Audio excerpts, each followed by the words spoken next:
Quentin Elias, à Liège, pourquoi ses obsèques n'ont pas eu lieu en France?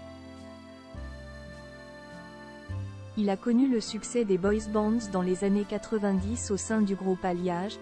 Quentin Elias est mort en 2014 des suites d'une crise cardiaque. Ses obsèques se sont déroulées à plusieurs milliers de kilomètres de sa ville natale située en Lozère.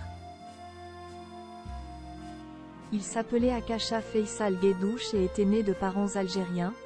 Quentin Elias avait choisi de prendre un pseudo pour se lancer dans la chanson. En 1996, il n'a que 22 ans lorsqu'il connaît le succès en devenant l'un des leaders du groupe Liège aux côtés de Steven Gunnell, Roman Latahar et Brian Torres.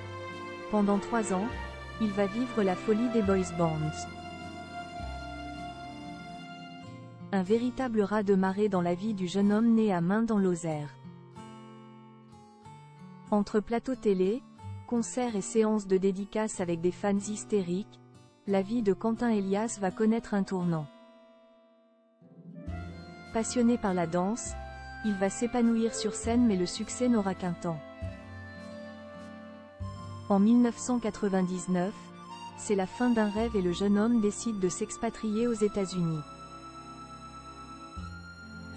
C'est donc de l'autre côté de l'Atlantique que l'ex-membre du groupe Liège va tenter une carrière solo dans la chanson. Parallèlement, il travaillera comme mannequin et acteur de films pornographiques gays. Adepte de la musculation, sa transformation physique sera impressionnante. Quentin Elias s'entraîne de manière intense dans les salles de sport de New York.